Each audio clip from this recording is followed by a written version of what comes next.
Mesdames, Messieurs, bonsoir. Des femmes qui acquièrent de l'influence et des chances égales de poursuivre des projets personnels, sociaux et économiques en s'engageant dans tous les compartiments de la société au même titre que les hommes. Cela s'appelle autonomisation des femmes, gage d'indépendance financière, d'amélioration des relations et de promotion de rapports équitables entre les sexes au sein de la société.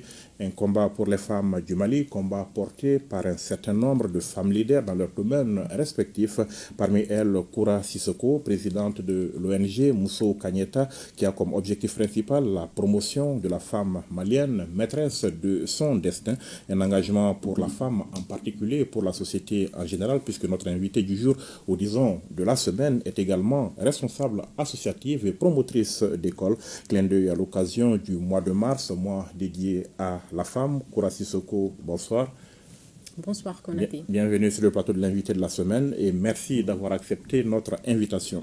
Merci beaucoup, tout le plaisir est pour moi. Alors, on le voit, vous êtes une dame à plusieurs casquettes. Comment est-ce que vous vous définissez vous-même? Moi, je me définis comme entrepreneur social parce que j'estime que les activités que je mène ont un impact social. Et les activités que je mène ont des objectifs précis, c'est apporter des changements. Je rappelle que vous êtes détentrice d'un master en droit et que vous êtes en train d'en préparer un deuxième, aussi en droit. Pourquoi cet intérêt pour ce secteur particulier? À la base, c'est mon papa qui est juriste, voilà, oblige. Et j'estime que le droit intervient dans la plupart des activités que l'on mène quotidiennement. Et je pense que par rapport aux activités que je mène, le droit ne peut être qu'un élément clé et important qui peut m'apporter. Et voilà. Et je suis quelqu'un aussi qui est beaucoup pour la justice sociale. Donc pour cela, on a besoin d'avoir certaines compétences juridiques. Et voilà ce qui m'amène vers le droit. Alors, vous ne comptez pas exercer une profession de droit en tant que telle? Alors pourquoi pas? Pourquoi pas? Je me laisse guider par la vie. Mais pour l'instant, je n'ai pas attendu. J'ai commencé à entreprendre depuis l'université, d'ailleurs, avant bien de finir. En parallèle de l'université, moi, j'ai commencé à travailler. Mais on a l'impression que vous avez fait plutôt ce choix, le choix d'être entrepreneur social plutôt que d'être peut-être avocat ou magistrat. C'est ton choix. Franchement, c'est ton choix. Parce que je suis du genre un peu, on va dire, j'aime avoir le lead. J'aime pas forcément être en arrière-plan. Et j'aime prendre les décisions moi-même. Donc, du coup, entrepreneur, je pense que ça répond bien à cette motivation-là. Entrepreneur social, donc, entre-temps, vous vous découvrez, on va dire, une vocation d'aider un peu les autres femmes sur la voie de leur autonomisation. Dites-nous comment est-ce qu'elle est née, cette vocation?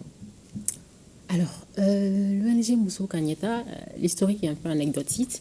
Alors, moi, en 2017, mon centre est sollicité pour une formation à Sikasso. Une collaboration avec le FAFPA. Votre centre? Oui, le centre de formation professionnelle. Parce qu'avec l'école, on a la maternelle, le primaire, le lycée et le professionnel. Donc voilà, le centre est sollicité pour une formation à Sikasso. Et on s'y rend, ça se déroule à merveille. Les bénéficiaires sont contentes. Et au fil des discussions, elles me font part de leurs difficultés quotidiennes. Et à la fin des formations, nous, naturellement, on est là pour une formation. À la fin, on leur délivre des diplômes. Et elles m'interpellent sur l'intérêt de ces diplômes-là pour elles. Et j'ai trouvé cela assez pertinent. Et ça se traduisait très simplement. Elles me disaient, mais Cora, on est très contente que vous veniez nous former. Et il y a la clé avec un diplôme à la clé. Mais cependant, on en fait quoi de ces bouts de papier? Nous, qu'est-ce qu'on fait de ça? On veut plus. Elles m'ont fait clairement comprendre qu'elles voulaient plus, qu'elles voulaient que je leur vienne en aide. Donc, du coup, moi, j'ai été sensible à leur doléance et surtout, j'ai été subjuguée un peu par le pragmatisme et la pertinence de la question soulevée. Et j'ai accédé à la demande et voilà. Évidemment, en tant que juriste, il fallait que j'y mette la forme. Donc, on a commencé avec l'association Conscience Citoyenne qui était née. Et au fil du temps, 3 ans après, elle se transforma à l'ONG Mousso Kanyeta. D'accord. Et vous avez gardé le contact avec ces femmes? Après les formations, l'aide que je leur apportais se traduisait concrètement par le financement de micro-projets. Moi, j'ai procédé au financement de micro-projets, c'est-à-dire transformer les formations en activités génératrices de revenus pour elles, afin qu'elles puissent vivre dignement. Et moi, ça m'apporte du point de vue expérience et humainement. Vous n'imaginez pas, moi, j'ai l'habitude de le dire. Je leur apporte quelque chose, mais elles m'apportent beaucoup aussi. Elles m'apprennent beaucoup sur la vie.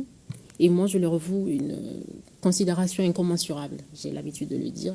Ce sont des femmes battantes. On ne se rend pas compte. Dans les zones reculées, les femmes, elles sont sur le terrain. Elles apprennent sur le tas, c'est vrai, mais elles ont beaucoup, beaucoup à donner. Et j'ai beaucoup appris d'elles, aussi bien professionnellement qu'humainement. Des femmes très laborieuses qui sont les premières levées, les dernières couchées. Vous avez vécu cette expérience-là avec elles? Alors exactement. Alors, leur journée typique est indescriptible. Elle commence à 4 heures du matin, pour celles qui cultivent, 4 heures du matin, et se termine des fois à quoi? 23 heures. Donc vraiment, des femmes exemplaires. D'accord. Dites-nous, vous avez commencé à financer des activités avec elles. Comment est-ce que ça s'est passé? Ça s'est passé très bien, parce que moi, comment je fonctionne? Je commence par la base, c'est-à-dire qu'on leur demande leurs besoins. Ce sont elles qui expriment leurs besoins. Elles viennent vers nous avec de micro-projets. Nous voyons la viabilité des projets en question.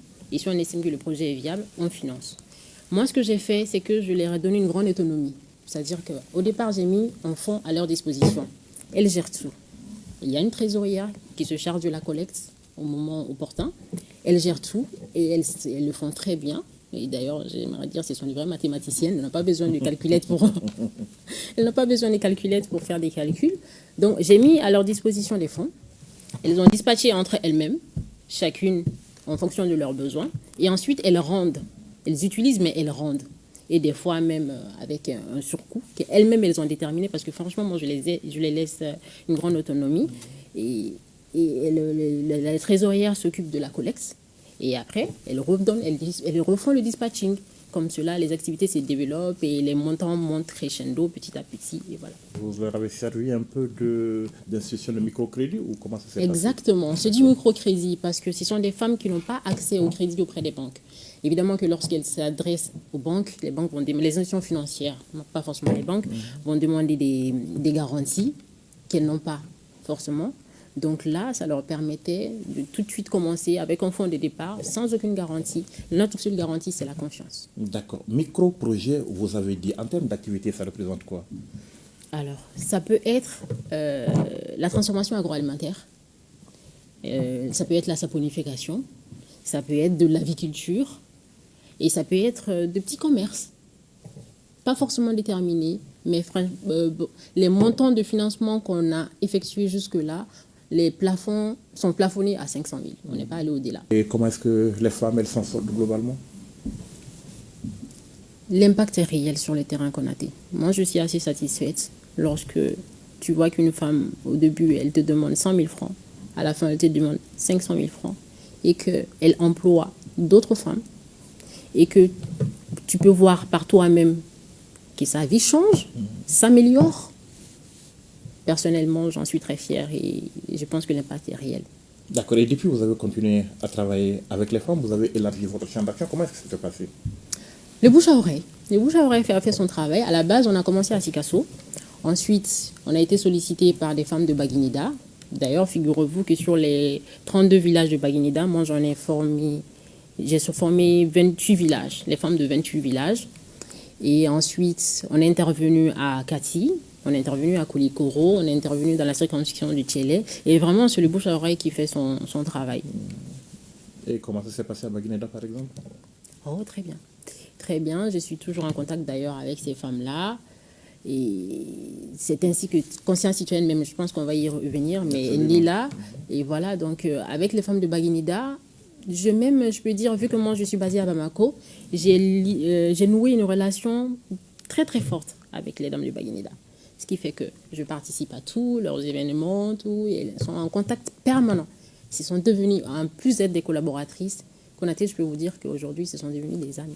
La proximité géographique la proximité, aidé. Voilà, et on a une proximité très étroite actuellement. D'accord. Alors, vous êtes dans cette activité, on va dire, depuis 2017. Quel bilan est-ce que vous pouvez faire de l'action globale de l'ONG depuis?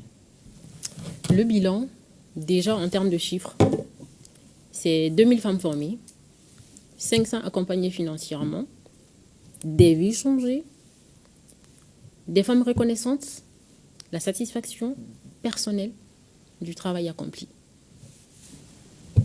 J'estime que je suis très fière Le bilan est assez satisfaisant. Moi, à mon sens, ça peut être relatif. Moi, à mon sens, le bilan est assez satisfaisant. Et d'ailleurs, j'ai eu une reconnaissance internationale dans ce cadre-là parce qu'une organisation internationale a estimé que mes activités avaient de l'impact sur la population malienne, sur l'économie malienne, et j'ai eu une reconnaissance dans ce sens-là. Donc, que dire de plus? D'accord. Mais d'où proviennent les fonds qui vous permettent de faire toutes ces activités? Alors, Konaté, moi, je fonctionne sur fonds propres depuis le début. Alors, c'est mon cœur qui a parlé. C'est mon cœur qui a parlé. Je me suis laissée guider par mon cœur. Et c'est pas que je suis millionnaire ou quoi. C'est juste que je sais partager. Et depuis le début, j'ai fonctionné sur fonds propres. Est-ce que vous comptez aller quand même vers d'autres partenaires en vue d'aller au-delà de ce que vous faites aujourd'hui? Évidemment. Déjà en termes de collaboration, pas financement direct, mais j'ai eu des collaborations. Par exemple, j'ai collaboré avec le FAFPA, le Fonds d'appui à la formation professionnelle, qui subventionne certaines formations. Et des fois, je collabore aussi avec certaines autres institutions, comme par exemple l'École des médecins de la paix. Je collabore sur certains projets avec eux. Mali Justice Project, j'ai collaboré avec ces gens-là. Mais sur le plan financier, évidemment, le Mali, c'est pour tous les Maliens. S'il y a des Maliens... Et je suis pour des financements internes, même si je ne suis pas fermée aux financements extérieurs, mais personnellement, je suis pour les financements internes. Donc, s'il y a des Maliens intéressés qui veulent l'aider, nous, on peut être un relais pour les mettre en contact avec les gens en besoin, et voilà. Et quelles sont les perspectives, les ambitions pour Mousso Kanyeta? Mousso Kanyeta, c'est vraiment de pouvoir poser des actions au niveau un peu plus national. Pour l'instant, moi, j'ai toujours travaillé de mon côté un peu en aparté. Et évidemment, si l'opportunité se présente, si je peux travailler au niveau national pour avoir un peu plus d'impact, toucher un peu plus de monde, parce que les sollicitations sont là et je ne peux pas répondre à tout. Voilà. En matière d'autonomisation des femmes au Mali, un peu plus globalement, vous voyez ce qui se fait puisque vous êtes dans cet environnement. Comment est-ce que vous mesurez un peu le chemin parcouru? Beaucoup a été fait. Mais moi, je déplore un peu la technique. Je déplore la technique par rapport au fait que généralement, tout vient du haut. J'estime que ça doit venir du bas. C'est-à-dire qu'à la base, pour les projets, vous allez voir qu'il y a un collège de personnes qui s'assiedent, ils travaillent sur des documents. D'accord? Et avec ces documents-là, ils vont l'exécuter sur le terrain. La mise en œuvre se fait sur le terrain. Mais pourquoi ne pas partir à la base? Aller voir les intéressés, recenser leurs besoins, à partir de là, remonter, faire les documents et maintenant revenir à la base encore. J'estime que ça doit commencer à la base et se terminer à la base pour vraiment une utilisation efficience des budgets. Je vois qu'il y a beaucoup de budgets qui sont utilisés, beaucoup d'argent circule, mais l'efficience c'est où? Vous voyez un peu, ce n'est pas la peine d'aller voir des gens sans connaître leurs besoins. Vous apportez quelque chose, vous estimez, c'est très relatif, vous estimez qu'ils ont un besoin qui n'est pas forcément conforme à leurs besoins réels. Donc, c'est la technique que moi je déplore un peu et c'est ce que j'essaye de prôner à chaque fois que j'ai l'occasion. Alors, mars, mois de la femme, à cause donc de cette célébration du 8 mars, en matière de promotion de la femme tout court, où est-ce qu'on en est au Mali, selon vous? Où est-ce qu'on en est au Mali? Encore beaucoup a été fait. Cependant. Vous gagnez du terrain, reconnaissez-le. Oh là là, Konaté, on peut mieux faire. On peut mieux faire. J'estime qu'il faut peut-être une stratégie, une vraie stratégie axée sur les femmes. Que les femmes deviennent de vrais leviers économiques au Mali. Ça manque. Il y a des politiques qui sont menées, ok. Mais nous, on veut plus. On veut plus. On veut des politiques axées sur les femmes, et par les femmes et pour les femmes. En matière d'autonomisation, on a compris que vous proposez une stratégie un peu inversée. Oui. Et en matière de promotion de la femme tout court? En matière de promotion de la femme, stratégie nationale. Stratégie nationale. Et vous me le disiez tantôt, sur ce plateau par exemple, il n'y a pas beaucoup de femmes. Pourquoi pas? Pourquoi vous ne nous invitez pas, Konaté? On veut être là, on veut être vu. On a des choses à dire. Pourquoi on n'est pas au centre? C'est tellement simple. Et les femmes font beaucoup, elles font tellement. Mais ça ne se voit pas. Ça ne se voit pas. Donc vraiment, on veut des politiques nationales dirigées, axées sur nous. Je voudrais aussi signaler quand même que notre plateau est ouvert autant aux hommes qu'aux femmes. Donc, mesdames, venez et quand vous voulez. Alors, vous créez aussi une association. Son nom c'est Association Conscience Citoyenne. Pourquoi Conscience Citoyenne? Alors, mes activités dans les zones rurales m'amènent à fréquenter les habitants de la zone rurale. Et je me rends compte très vite qui sont en proie aux spéculations foncières. D'ailleurs, ils m'interpellent sur des questions juridiques. Ils ne connaissent pas beaucoup leurs droits et devoirs. Moi, en tant que juriste, j'ai émis l'idée, surtout on a commencé à Baguineda, l'association est basée à Baguineda, j'ai émis l'idée qu'ils se mettent ensemble. Déjà, nous, à travers des journées de sensibilisation, on leur explique un peu leurs droits et devoirs et qu'ils se mettent ensemble pour protéger leurs terres. Vous savez qu'ils vivent principalement d'agriculture dans ces zones-là. Et leurs terres sont précieuses. Mais eux, ils travaillent pas de concert. Donc moi, ce que j'ai fait, c'est que j'ai émis l'idée qu'ils se mettent ensemble pour protéger leurs terres. Lorsque un village est attaqué, les autres villages interviennent. Et moi, de mon côté, si je peux intervenir sur les questions juridiques, je le fais. Et si je peux mettre à leur disposition des avocats, je le fais aussi. Mais sur un autre plan, par rapport aux procédures judiciaires. La conscience citoyenne, pour éveiller peut-être... Conscience citoyenne qui soit conscient de leurs droits et devoirs. Parce que eux, ils estiment que l'État a leurs droits. Ils ont des droits, d'accord? Dans un État censé politique. Ils ont des droits. Évidemment qu'ils ont des droits. Mais ils ont aussi des devoirs. Donc, il faut qu'ils le sachent, qu'ils soient sensibilisés à cet effet-là. Et l'association Conscience Citoyenne nous sert des tribunes pour les sensibiliser dans ce sens. Vous travaillez avec eux sur le foncier, j'ai compris principalement, mais aussi. au-delà? Au-delà, comme je viens de le dire, c'est vraiment qu'ils soient un peu au parfum de ce qui se passe au niveau national par rapport aux législations, qu'ils connaissent un peu la constitution malienne, comme je l'ai dit tout tantôt, qu'ils sachent ce que c'est qu'ils connaissent leurs droits et devoirs. Et voilà, quoi, comme tout bon citoyen devrait le savoir. En termes d'activité, ça se manifeste comment? Est-ce que vous les formez? Est-ce que ce sont des sessions de formation que vous organisez ou bien c'est autre chose? Ce sont des sessions de sensibilisation, par contre, dans ce sens-là, des débats organisés avec ces villages-là et avec des intervenants qui s'y connaissent. Et moi, quand je peux, et je viens, et qui s'y connaissent et qui peuvent les apprendre des choses. Ils posent des questions et on les répond. Vraiment, c'est vraiment Conscience Citoyenne est vraiment basée sur la sensibilisation. Et si vous devez faire aujourd'hui un bilan des activités de Conscience Citoyenne, qu'est-ce que vous nous répondriez? Bilan, ce sont des villages libérés, des terres récupérées et des habitants heureux de retrouver leur terre, tout simplement. Et des habitants conscients, maintenant conscients, parce qu'ils ne sont plus dans la passivité. Lorsqu'ils sont attaqués, ils sont actifs. Ils ne se laissent pas faire. D'accord. Est-ce qu'il y a eu quand même des cas où vous avez, comme vous le dites, réussi à faire en sorte que les gens rentrent en possession de leur terre Oui. D'accord. Oui. Il y a eu un cas, je ne sais pas si je peux en parler parce que ça implique certaines... Il y a eu un cas, par exemple, où il y a des habitants, figurez-vous, qui ont été attaqués. Il y a un officiel, je vais pas dire le nom, quoi, qui a attaqué ces villageois-là et il leur a tiré carrément dessus, d'accord? Récupérer leurs terres. Nous, on a mené des procédures au niveau judiciaire et actuellement, ils ont récupéré leurs terres. Il n'y a pas que ce cas-là, il y a un autre cas, Nignélé, qui fut une situation un peu nationale même.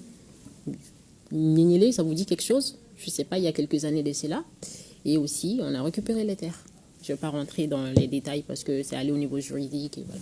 D'accord. En termes de perspective pour cette association aussi, qu'est-ce que vous prévoyez? Continuer dans le même sens, continuer dans la même dynamique et qu'ils se forgent de plus en plus et que vraiment, ils forment un bouclier pour protéger leurs terres et qu'ils soient dissuasifs. Vraiment que la dissuasion rentre. Je sais que sur le terrain, plus ils sont en confiance, plus ils sont ensemble, plus ils protègent leurs terres.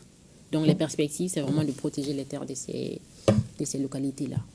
Alors, Koura Sissoko, vous créez également en 2021 un mouvement de veille citoyenne. Il est dénommé Malidé Oumbé. Expliquez-nous, qu'est-ce qui vous conduit sur ce terrain également? Alors, c'était vraiment en rapport avec les événements récents. Donc, Malidé Oumbé, c'est un mouvement de veille citoyenne. Et nous, on peut dire qu'on a peut-être un peu vu la lumière au bout du tunnel. En tant que jeune, vu les événements, je me suis dit qu'un nouveau vent souffle un changement. Le changement est proche. Les Maliens retrouvent leur intégrité et leur dignité. Et ça mérite un soutien. J'ai crié, j'en ai parlé autour de moi. D'autres jeunes m'ont rejoint. Le mouvement Mali Doumbé était né. Veille citoyenne, c'est quoi? De quoi parlons-nous? Alors la veille citoyenne, parce qu'on soutient, mais on ne soutient pas, on n'acquiesce pas systématiquement. On regarde, on veille. Pour nous, ce qui nous dirige par rapport à l'intérêt supérieur de la nation, notre objectif principal. Donc veille citoyenne, on est là, on veille en tant que jeunes, c'est notre pays, ça nous concerne, on s'implique, on veille. On aide, on soutient, mais on veille. Mais en termes d'activité, on aide, on soutient, ça se traduit par quoi? Alors, mouvement Mali Doumbé, après le lancement, c'était déjà communiqué sur les avancées, les activités nobles de notre État.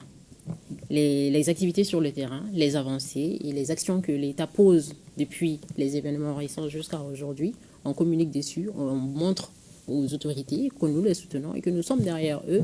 Mais évidemment, comme je l'ai dit, avec comme objectif principal l'intérêt supérieur de la nation. D'accord, vous dites mouvement apolitique? Mouvement apolitique. D'accord. Est-ce que Koura compte faire un peu de la politique un jour? Alors, un professeur me disait, si tu ne fais pas la politique, c'est la politique qui va te faire. Donc, j'estime que tout citoyen fait quelque part de la politique. Tout ce qu'on fait, c'est un peu de la politique. Je ne suis pas fermée. Moi, j'évolue pour l'instant sur le niveau ONG, associatif.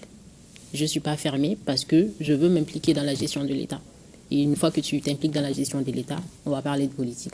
Alors, je ne suis pas fermée. Alors, qu'est-ce qui pourra être décisif pour que vous fassiez le grand saut un jour dans la politique? Voir que je peux vraiment, la nécessité, le besoin, voir que je peux vraiment intervenir et impacter. Si j'ai une proposition qui me montre que je peux intervenir et impacter, ben je fonce. C'est pour le Mali. En attendant le mouvement apolitique Mali Doumbé, quel bilan est-ce qu'on peut en faire déjà? Le bilan, c'est vraiment des jeunes intéressés par le sort de leur pays, des jeunes conscients de l'enjeu et des jeunes présents sur la scène et des jeunes dynamiques qui se soucient de leur avenir et conscients, surtout les jeunes conscients des enjeux. Pour l'instant, avec Mali Doumbé, c'est ça. Vous mettez en place un complexe scolaire en 2019. C'est d'ailleurs de là que sont parties vos interventions dans le domaine de l'autonomisation des femmes, comme vous nous l'avez expliqué. Cet engagement dans le domaine éducatif aussi, il vous vient d'où? Alors, à la base, ce sont mes parents qui sont promoteurs depuis plus de 10 ans. Et moi, je mets le pied à l'étrier dans la gestion avec mon frère. Je vois le potentiel, et ils sont promoteurs à Sikasso.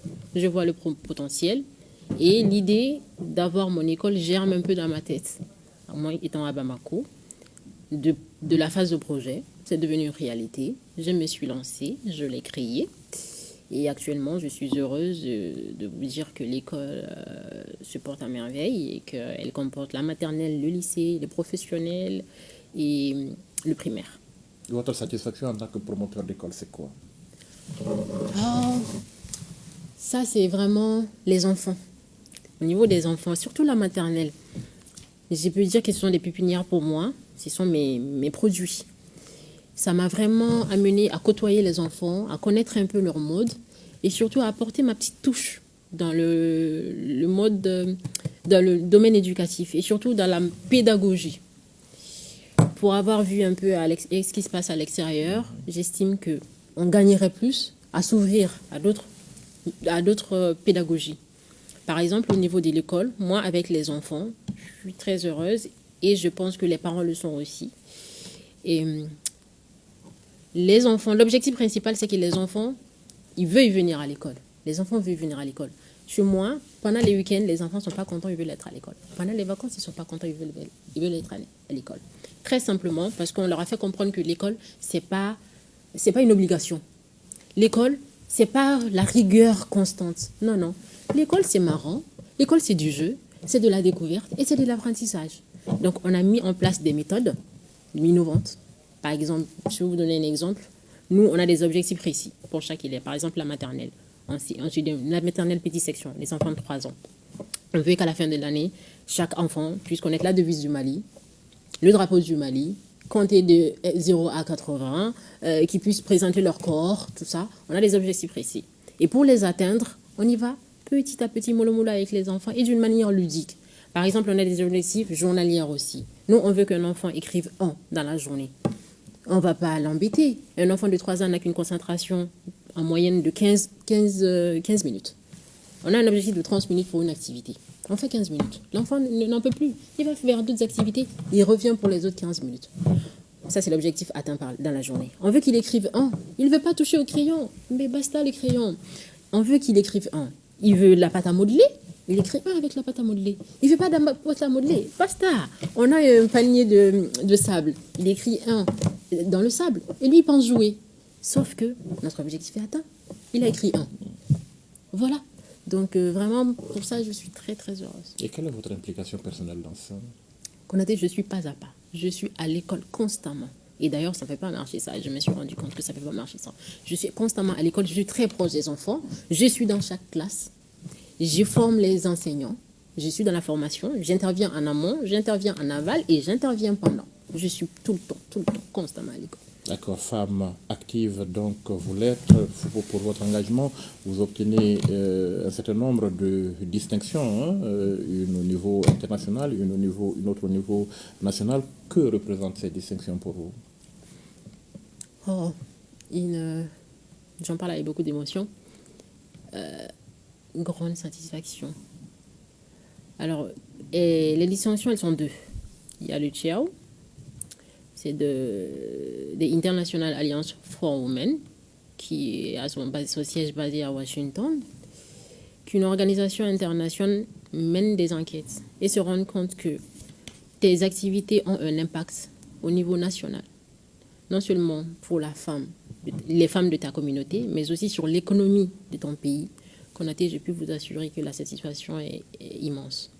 Et aussi, il y a le baromètre. Vous avez été magnifié par le baromètre et j'en suis très heureuse également. Et vraiment, ça fait plaisir. Ça fait plaisir de voir que les gens sont derrière et qui suivent un peu, en tout cas, qui t'encouragent.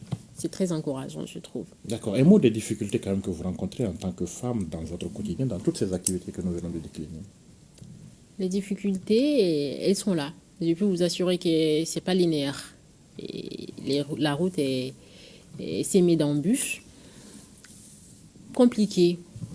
Les difficultés sont différentes vu la variété des activités, mais en tout cas, je peux vous assurer que c'est pas facile. C'est pas facile. Au niveau de l'école, par exemple, moi j'ai plus un problème de ressources humaines parce que des fois au Mali, lorsque tu es face à un recrutement, tu te rends compte que compétence ne rime pas forcément avec bon comportement, diplôme, et aussi avec bon comportement, parce que tu peux être en face de quelqu'un de très compétent, mais qui n'est pas forcément valeureuse, tu vois, qui n'a pas ce que tu recherches réellement, ou sinon tu es en face de quelqu'un qui a un bon comportement, qui est très assidu et tout ça, qui a de bonnes valeurs, cependant qui n'est pas forcément bien expérimenté ou qui n'a pas les bonnes capacités. Donc c'est très compliqué à ce niveau-là. Aussi, en tant que femme, d'imposer des fois le respect, parce que on est au Mali, un pays c'est patriarcal, hein, il faut reconnaître. Donc, arriver à s'imposer, c'est pas facile. Mais bon, avec le temps, on y arrive. Et surtout, je pense que le comportement joue beaucoup. Les gens, ils finissent par s'y faire. Alors, la dernière question que je vais vous poser, si vous aviez la baguette magique, qu'est-ce que vous auriez changé? Qu'est-ce que vous auriez changé dans la marche des choses au Mali? Ce que j'aurais changé, baguette magique, pouf, je mets une femme à la tête de l'État. Non, mais très honnêtement, c'est très bien, d'accord? C'est très bien. Moi, je suis pas dans la critique, je suis dans l'amélioration parce que je ne sais pas ce que j'aurais fait si j'étais à la place des autres. Donc, c'est très bien, mais vraiment qu'ils fassent des ouvertures aux femmes, encore, qu'ils pensent aux femmes, encore. Nous sommes là, nous travaillons, nous sommes là, nous sommes valeureuses, nous sommes là, nous sommes compétentes. Il faut juste qu'on nous propulse un peu en avant et qu'on nous soutienne. Merci. Madame la Présidente, d'avoir répondu à nos questions. C'est moi qui vous remercie. Merci beaucoup. Merci. Merci, mesdames et messieurs, de nous avoir suivis. Rendez-vous la semaine prochaine pour un autre numéro de l'invité.